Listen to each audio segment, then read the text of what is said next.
Boa tarde. Eu acho que ainda é boa tarde. Eu fico tão. São 6 horas, quase 6 horas, falta 7 minutos para 6 da tarde. Então ainda é boa tarde. Eu fico trabalhando muito, né? Muito ocupado durante o dia e eu perco a noção do tempo. Então, gente, estamos aqui para mais um vídeo. Eu nem botei o número desse vídeo, mas eu acho que é o vídeo 23. Eu escrevi aqui, porque senão depois eu não sei no futuro. Então, é o vídeo número 23 das falas e os discursos de Jesus de Nazaré. Estamos estudando falas, discursos de Jesus que vocês já conheciam, que estão nos evangelhos, e outros que ainda não eram conhecidos, né? O de hoje mesmo não era conhecido, o do vídeo passado também não era conhecido, apesar daquela referência de Jesus falar que ele era o dono do sábado, a gente ainda não sabia as circunstâncias por que ele disse aquilo, né? E no vídeo passado nós sabemos agora, ele estava saindo lá da beira do Rio Jordão, decidiu ir num sábado de manhã, e aí veio aquela conversa, né, com os fariseus, os espias que estavam seguindo Jesus. A gente também, a palavra também refere a espias também, né? Mas a gente não sabia que eles estavam caminhando com Jesus o tempo todo. Os fariseus realmente estavam tentando derrubar Jesus de qualquer forma. E não conseguiram, né, gente? Aliás, eles quase conseguiram em Nazaré, lembra? Quando Jesus passou por Nazaré, antes de descer pela última vez para Jerusalém, eles tentaram pegar Jesus e jogar ele do monte. Pois é. Os espias estavam por ali também, porque quando os 6 primeiros não conseguiram, eles mandaram mais. Os fariseus, o Sinédrio mandou mais espias. Quando os espias que eles mandaram, né, alguns deles se converteram. Então, depois daquele episódio que nós vimos o vídeo passado, dos discípulos debulhando, né, com o dedo os grãos que eles pegavam na beira da estrada, enquanto eles caminhavam, eles não nem pararam, estava caminhando, pegava ali, debulhava na mão e comia, estavam com fome. Grãos, cruz, debulhando na mão e comendo, tirando a casca da cevada, né?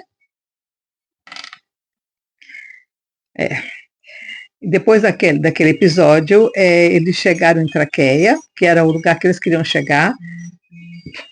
E aí, como a multidão só estava aumentando à medida que Jesus foi caminhando, gente, ele caminhou o quilômetro que ele podia caminhar, pararam, e esperaram terminar o Shabat, porque por certo já devia ser 1 quilômetro caminhando devagar, conversando, parando. Jesus parava para conversar com os discípulos, ele parou para, né, conversar com os fariseus ali sobre o problema do Shabat.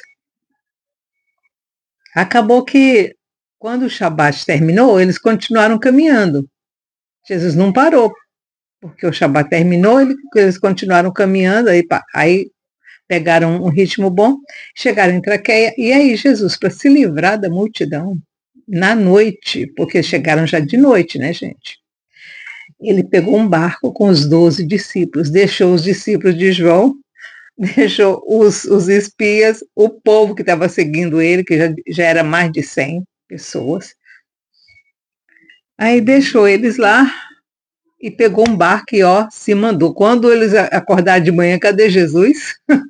Jesus já estava lá em Cafarnaum, ele já tinha chegado em Betsaida. Ele já tinha chegado em Betsaida, na casa de Simão Pedro.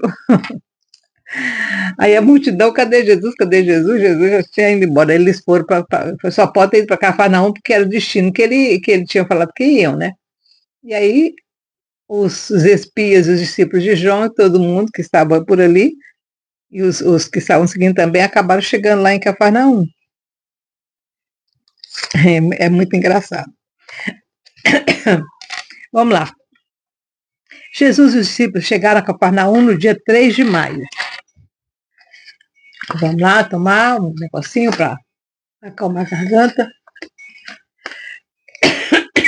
Já começou, gente.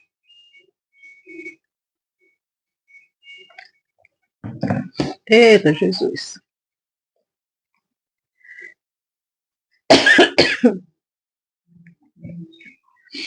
É bem complicado.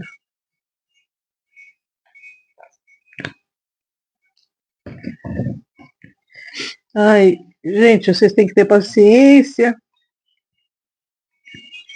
Quem quiser fica ouvindo, eu mesmo com essas crises. Mas eu já perguntei ao Senhor se eu devia parar. E ele disse não. É para eu continuar, mesmo com esse problema. Não é para eu parar. Então, por isso que eu continuo mesmo assim, com essa dificuldade, com esses ataques, né? Então, vamos lá. Jesus e os discípulos chegaram a Cafarnaum no dia 3 de maio, pois Jesus e os 12 discípulos pegaram um barco em Teriqueia para escapar da multidão que foi se ajuntando em volta de Jesus. Chegando em Betsaida, todas as tardinhas, Jesus conduzia uma reunião com seus discípulos, como era seu costume. E normalmente, não só os discípulos participavam dessas reuniões, outras pessoas também de Betsaida, outras pessoas também de Cafarnaum, das redondezas, vinham também ouvir, porque sabiam que Jesus fazia essas reuniões todo dia. Algumas vezes ele fazia essa reunião lá na sinagoga.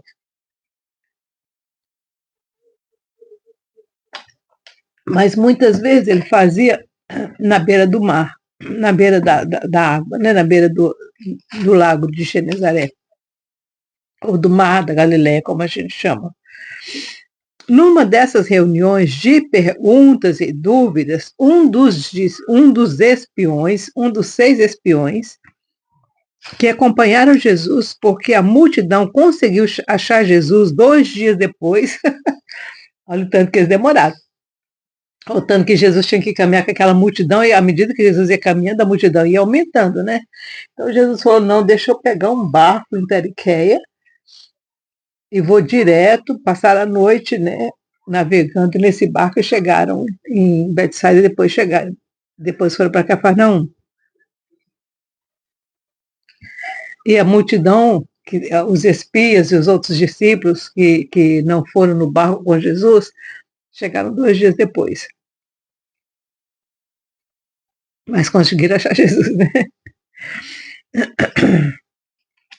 2 dias depois. Esse espia interrogou Jesus dizendo, olha, lá vai ele tentar pegar Jesus. Eu hoje estava conversando com um dos discípulos de João Batista, que agora seguem o Senhor e praticam seus ensinos, e nós não conseguimos entender porque o Senhor, porque que Jesus, né, porque o Rabi, porque o Rabi nunca disse aos seus discípulos para jejuarem e orarem, como nós, os fariseus, fazemos, jejuamos, como também João comandou os seus discípulos a fazerem. Aí Jesus respondeu. Então, os discípulos de Jesus não jejuavam, né? E nem oravam assim como eles pensavam que deviam orar. As orações deles, gente, eles pegavam os salmos, pegavam as orações de Davi, as orações, porque tem orações de Davi que não estão no livro de Salmos, tem orações de Moisés que não estão no livro de Salmos, tem oração dos profetas que não estão no livro de Salmos. Tem a oração dos juízes, aquela oração de Débora, gente, a oração linda de Débora, que não está nos juízes. Tem a oração da mãe como que é? De Samuel, do profeta Samuel.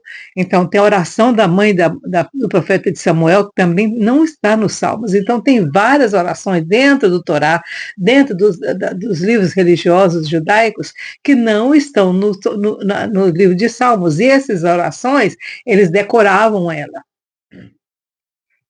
Então, eles faziam essas orações. Os fariseus faziam essas orações. Os fariseus não faziam como nós fazemos hoje, de chegar na igreja e com as nossas próprias palavras, a gente ora, não. Eles usavam os salmos e as orações que já existiam, que haviam sido dadas e faladas pelos profetas, pelos juízes, pelo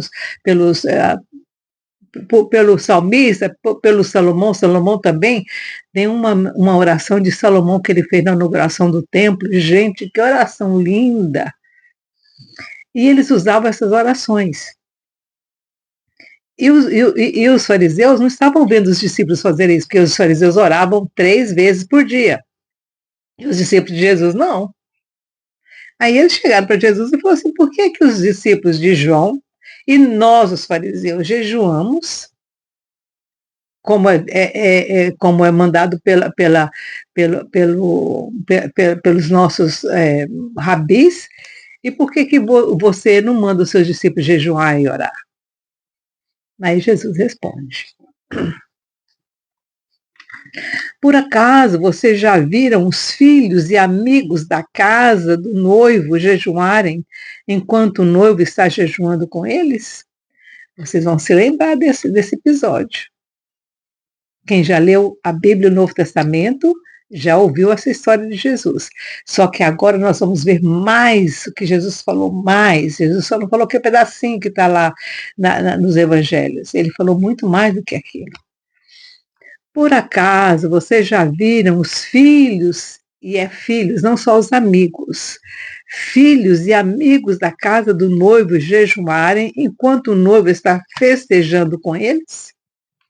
Enquanto o noivo estiver com eles, os filhos e amigos não vão jejuar. Mas o tempo virá quando o noivo vai ser tirado deles, e então, durante aqueles dias, os filhos do noivo, sem dúvida, vão jejuar e orar. A oração é uma coisa natural para os filhos da luz. Olha, gente, o que Jesus disse aqui? Que a oração é uma coisa natural para nós, filhos da luz, nascidos sois de Deus, amados do Senhor.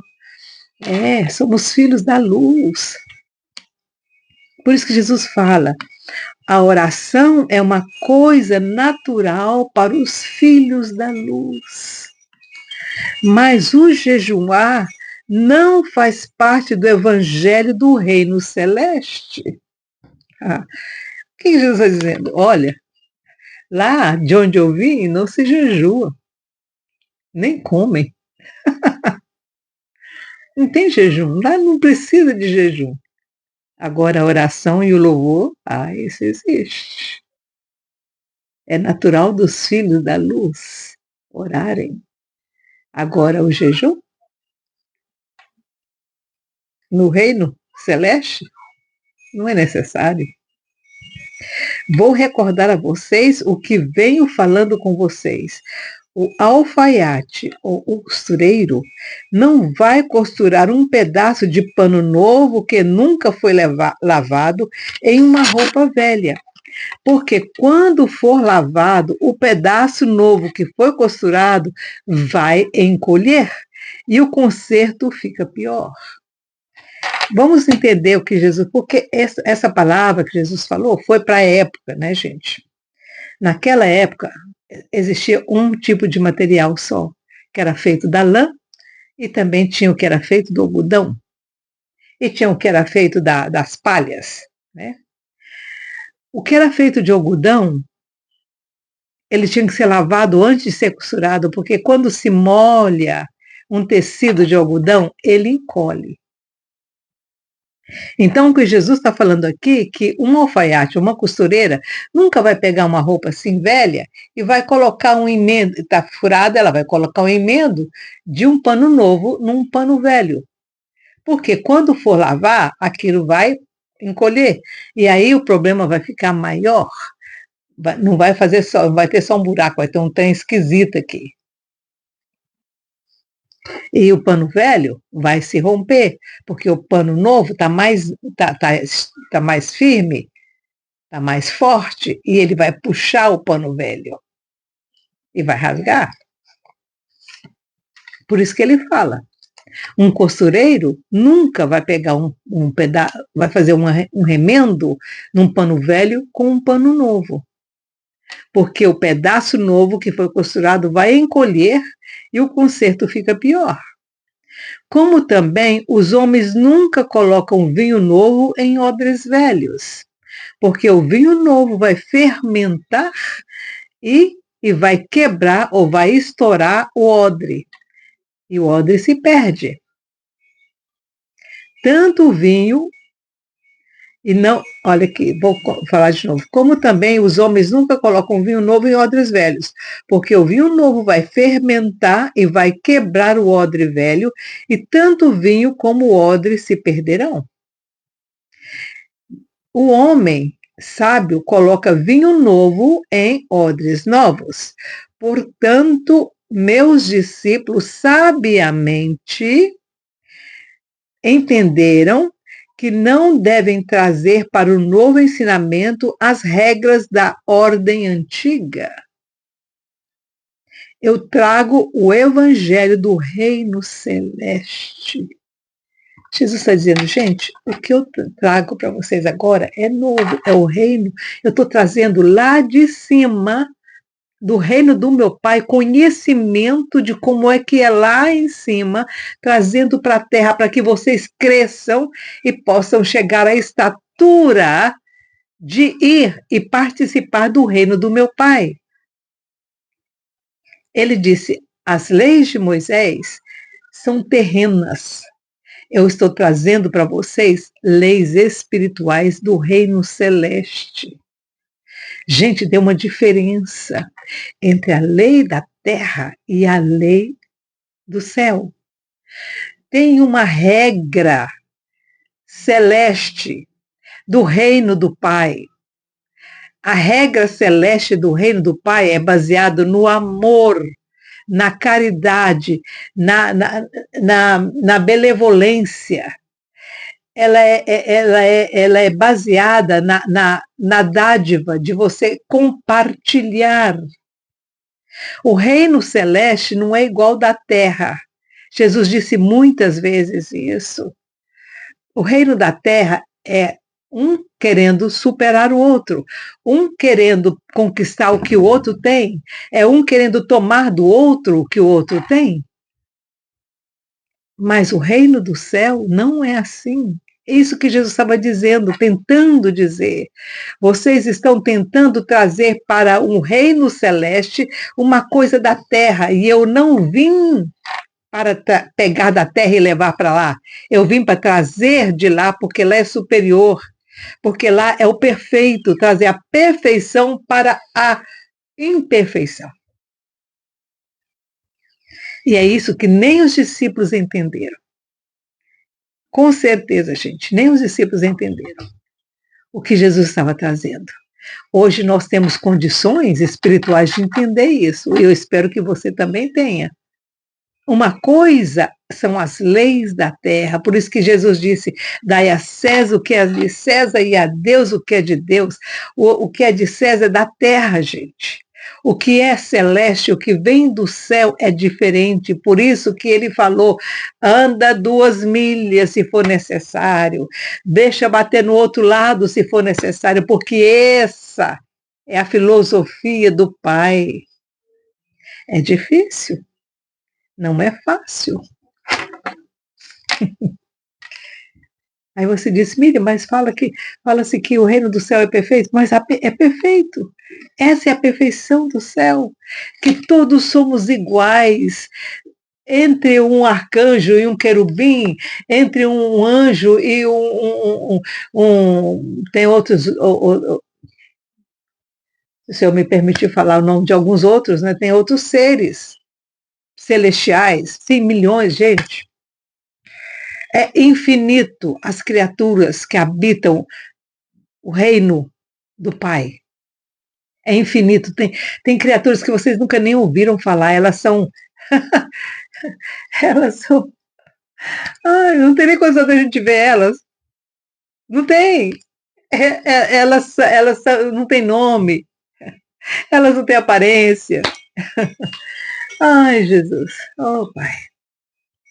A velocidade delas não tem nem, não tem nem número. Os nossos números finitos não tem como falar a velocidade de algumas das criaturas eternas. Nem tem. Porque o universo do eterno é muito grande. E são necessárias criaturas velozíssimas para que a comunicação entre um lado e o outro seja feita. Qual o tamanho do seu Deus? Esse Deus é imenso. A criação dele não tem tamanho. Eu já disse para vocês, são mais de 7 universos. E que o Senhor controla tudo isso. Esse é o seu Pai, gente. Esse é o nosso Pai.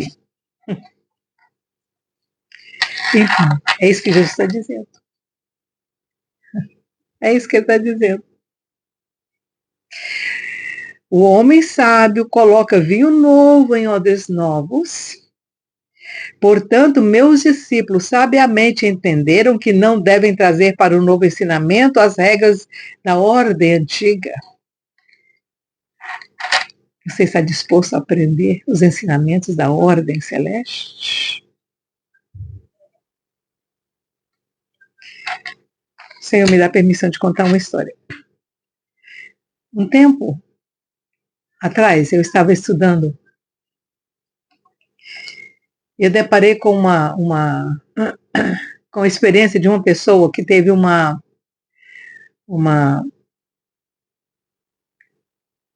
tipo de arrebatamento, uma coisa assim parecida. Não vou nem decifrar, porque essas coisas são muito, muito espirituais.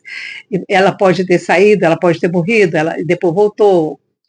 E aí, quando ela estava nessa experiência, ela pensou assim, nossa, mas eu não tenho condições de estar aqui, eu sou muito pecadora.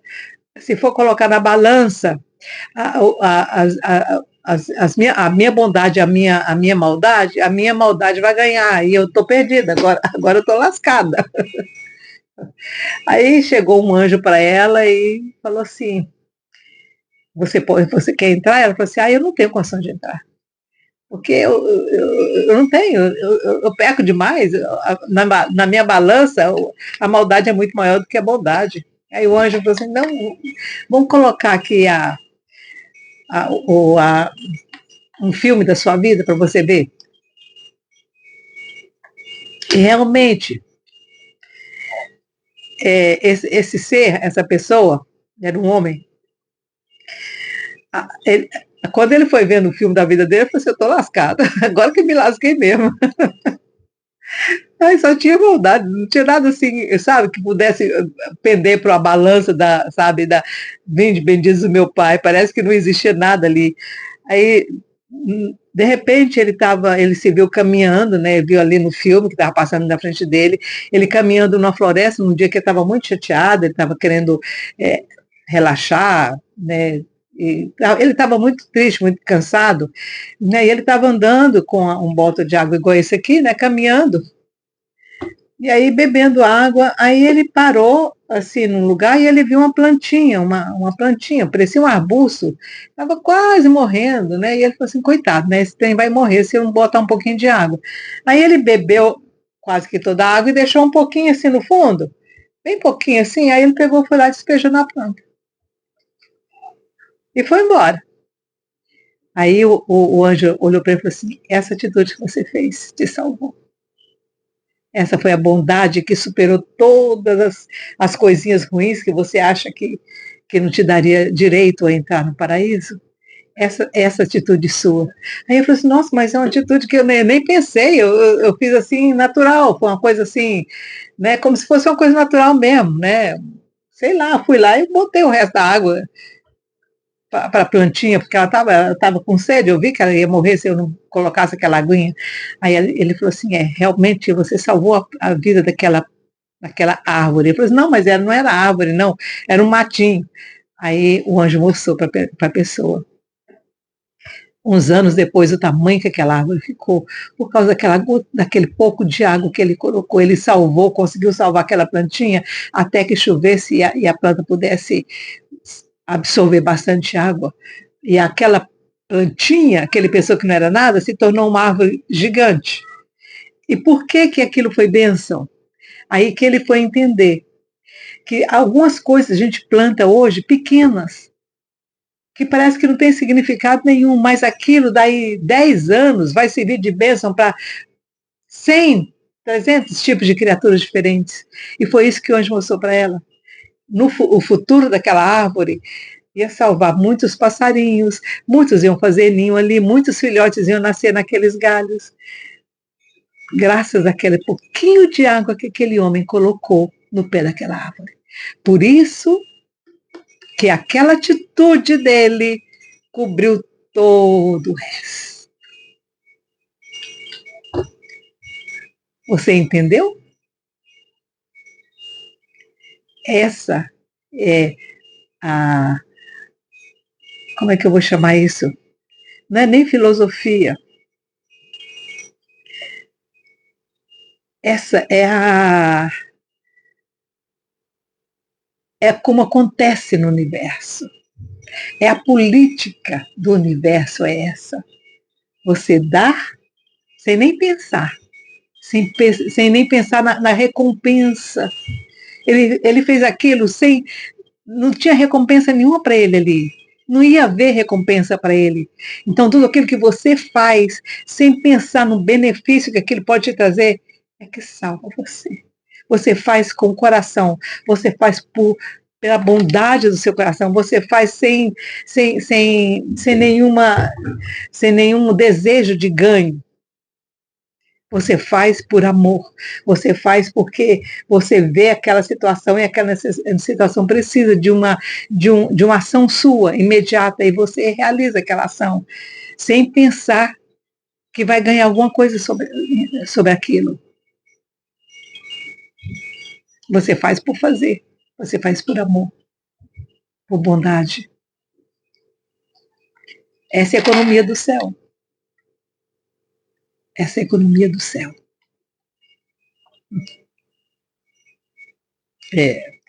Portanto, meus discípulos entenderam sabiamente que não devem trazer para o novo ensinamentos as regras do passado. Eu trago o evangelho do reino celeste. Os discípulos de João que perderam seu. Aí Jesus fala: os discípulos de João que perderam o seu mestre são justificados em jejuar por um tempo. Por um tempo. Jejuar é um sinal de humildade, de aceitação. Se você jejua para receber e ganhar alguma coisa, não. Esse não é a razão do jejum. O jejum não é para você ganhar nada, porque aí é barganha que você está fazendo. O jejum que nós fazemos é um ato de aceitação da vontade do Eterno. Eu jejuo porque eu aceito o que o Criador está fazendo agora na minha vida. Isso pode me deixar triste, mas é a vontade suprema dele. E eu jejum em gratidão e humildade. Jejuar para ganhar alguma coisa não funciona. Por isso que ele fala, os discípulos de João são justificados em jejuar por um tempo. Jejuar é uma lei apropriada por Moisés, ensinada, mas no reino celeste que está chegando, os filhos de Deus vão experimentar a liberdade de escolher sem medo e com alegria no Espírito Santo o tempo de jejuar. O que Jesus está dizendo? Você que está agora nesse tempo. Esse tempo que Jesus disse é agora. Nesse tempo, nós temos a oportunidade de escolher jejuar, de nos humilhar diante da presença do Eterno, não para ganhar nada, mas para nos submeter à vontade do Eterno, para jejuar por um motivo, por exemplo, pela terra. Senhor, eu vou jejuar hoje pelo meu filho. Eu vou jejuar hoje pela salvação de fulano, de ciclano. Eu vou jejuar hoje pela libertação de fulano, de ciclano. Ele está na droga, eu vou jejuar por ele. Eu vou jejuar pela terra, eu vou jejuar por Jerusalém, eu vou jejuar pelos Estados Unidos, eu vou jejuar pelo Brasil, eu vou jejuar pelo presidente. Você não está fazendo em benefício próprio, você está fazendo para salvar alguém. Essa é a economia do céu. É você amar o seu próximo como você ama você mesmo.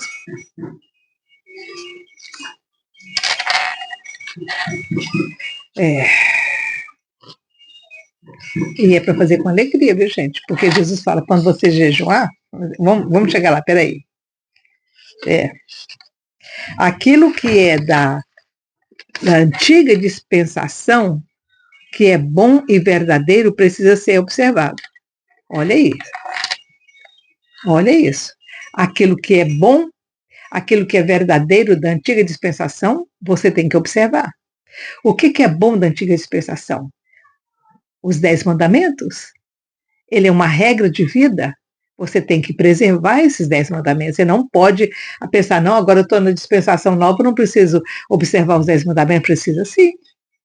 Jesus está dizendo aqui, o que é da antiga dispensação, o que é bom e verdadeiro, precisa ser observado. Igualmente, aquele ensino novo, mas falso, deve ser rejeitado. O que é um ensino novo e falso? Eu preciso mencionar para vocês? Ou vocês já sabem?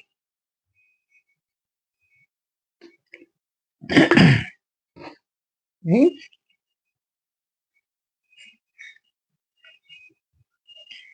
O evangelho da prosperidade é falso, não é verdadeiro. Próspero é quem trabalha, quem levanta de madrugada para ir para o trabalho e volta.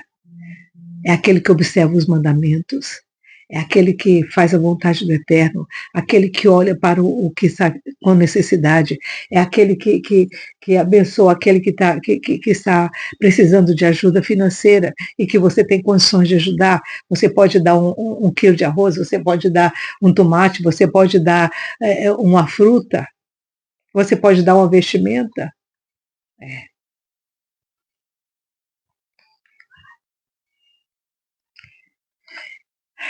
Mas o que é novo e verdadeiro também. Mas o que é novo e verdadeiro, tenham fé e coragem de aceitar. O que é bom e verdadeiro.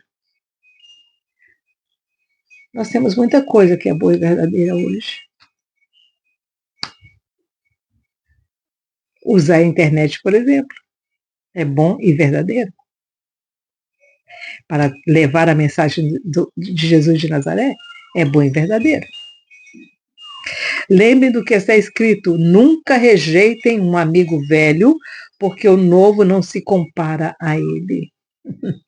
Amigo velho é aquele que já andou com você muitas milhas, muitos anos e sabe quem você é. Nunca rejeita esse amigo por um amigo novo.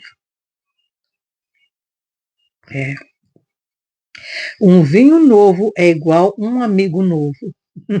Você tem que deixar amadurecer. Se ele ficar velho, você vai beber com alegria e prazer. Se aquela amizade nova conseguir sobreviver às peripécias e os problemas que a vida coloca na frente de vocês, e ele preservar e ele continuar ali, aí ele vai se tornar um vinho velho. Por que você jejum?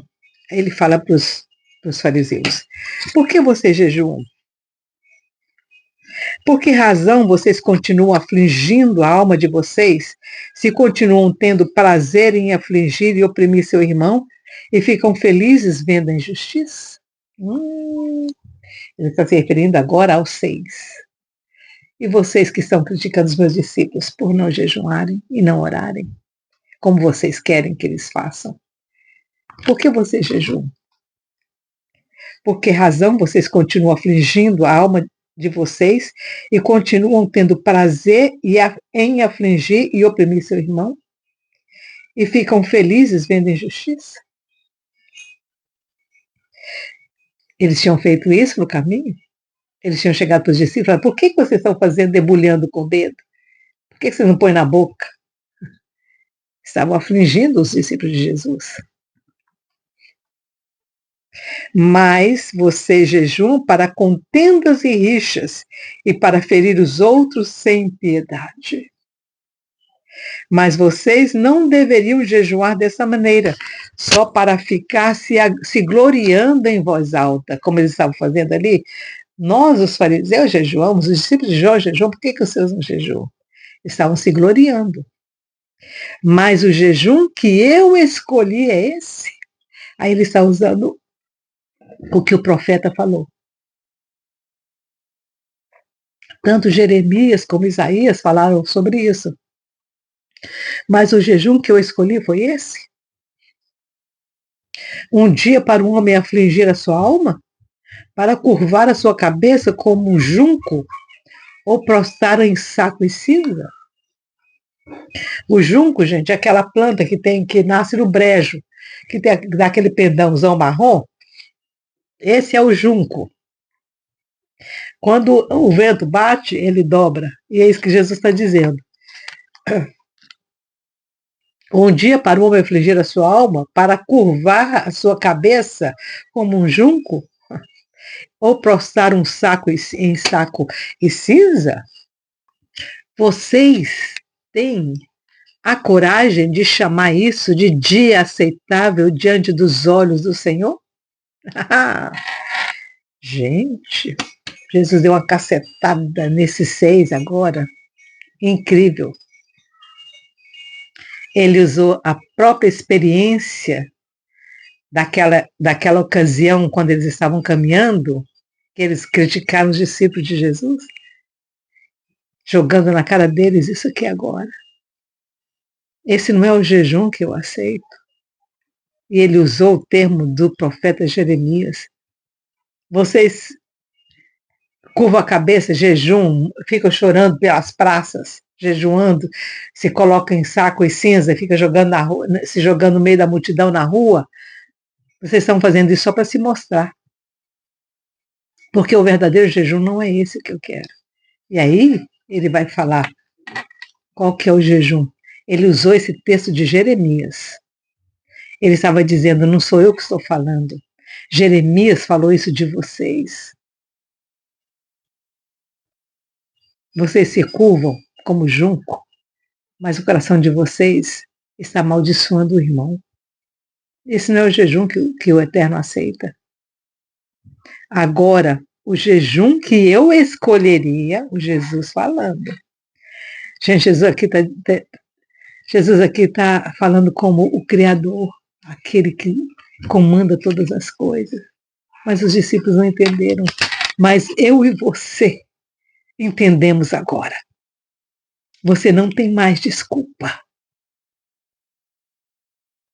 Porque eu e você sabemos quem é Jesus. Os discípulos naquela época não sabiam quem era Jesus. Eles pensavam que Jesus era só um rabi, era só um profeta. Eles não sabiam que Jesus era o Criador. Agora, olha o que Jesus disse para você e para mim.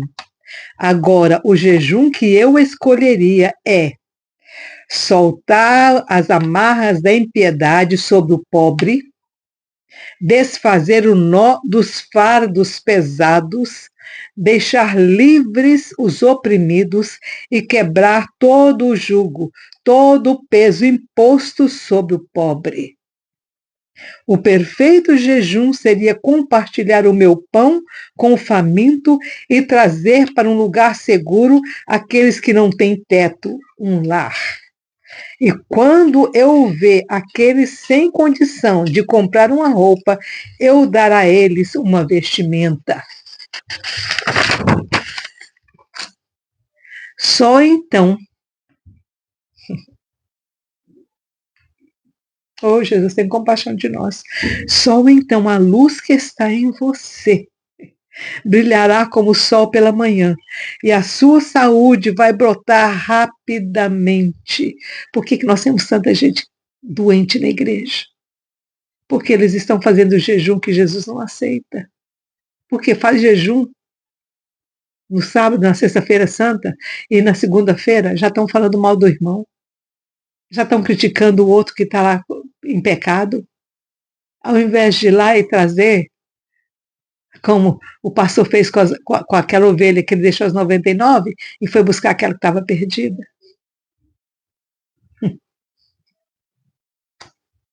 A sua justiça irá adiante de você e a glória do Senhor será a sua retaguarda. Então você invocará o Senhor e ele lhe responderá. Olha aqui, gente, a condição. A condição do Senhor não responder às nossas orações, os nossos pedidos, as nossas súplicas é essa. Eu vou ler de novo. Olha aqui. O perfeito jejum seria compartilhar o meu pão com o faminto, trazer para um lugar seguro aqueles que não têm teto ou lar.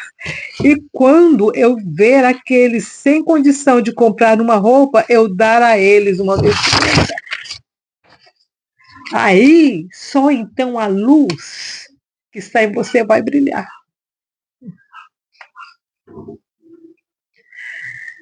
Ai, Jesus, tem compaixão de nós.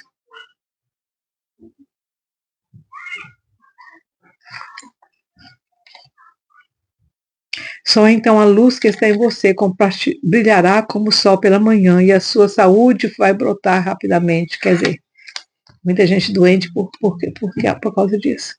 Porque são egoístas. Doença vinda pelo egoísmo de não compartilhar. A sua justiça irá diante de você, e a glória do Senhor será a sua retaguarda. Então você invocará o Senhor, e ele lhe responderá. Você vai chamar a ele, e ele dirá, estou aqui. Ah, gente, é muito longe, então. E tudo isso acontecerá se você parar de oprimir. Olha isso. E tudo isso acontecerá se você parar de oprimir, de condenar e parar com vaidade. Comprar aquilo que você nem precisa. Vê uma coisa, é bonita, deixa eu levar lá para minha casa. Você nem precisa daquilo, mas você compra por vaidade. O Pai Celeste prefere e deseja muito mais que você abra seu coração ao faminto, que você ministre as almas aflitas, aí então a sua luz brilhará na escuridão, e até mesmo a sua própria escuridão será como o meio-dia. A sua própria escuridão será como o meio-dia. Então o Senhor o guiará continuamente, satisfazendo a sua alma e renovando as suas forças. Você se tornará um jardim regado, como uma fonte, cujas águas nunca faltam.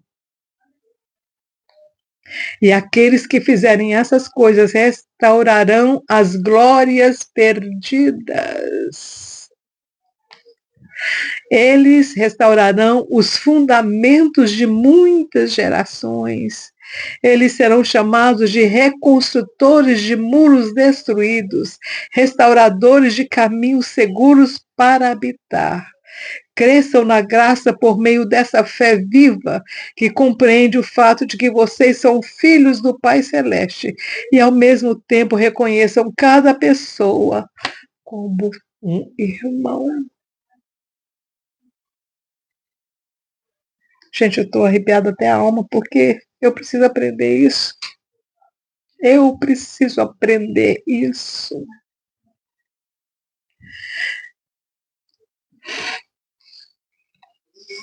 A nossa glória, a nossa luz só vai brilhar no dia em que nós aceitarmos o outro como meu irmão e ajudá-lo, e ajudá-lo. Eu sei que é uma coisa muito difícil de fazer, porque ontem eu tive a experiência assim. Eu vi um casal, fizemos um passeio ontem, eu vi um casal lá com um bebezinho novinho, novinho, deve ter nem mês, aí deve ter uns poucos dias, e o casal, bem muito novinho os dois.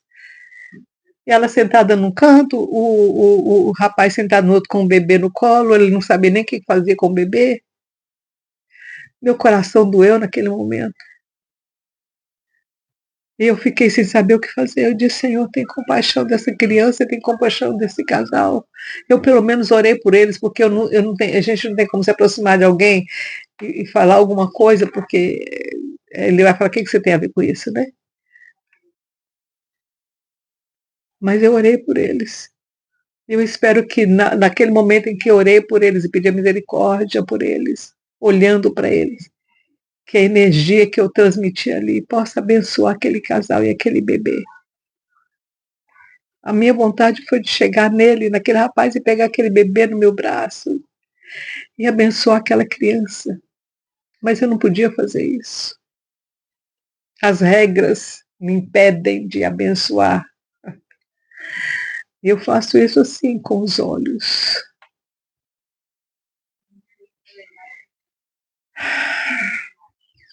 Que o Senhor te abençoe e te guarde. E se você tem a capacidade de ajudar, ajude, porque só assim as suas orações serão recebidas. E só assim, como a experiência daquele rapaz com a água. Um simples gesto de aguar uma planta no meio do mato foi suficiente para fazer a balança da bondade descer. Ele voltou daquela experiência e foi uma bênção na vida de muitas pessoas, porque ele aprendeu. Ele aprendeu. Que o Senhor te abençoe e te guarde a mim também. Tchau, tchau.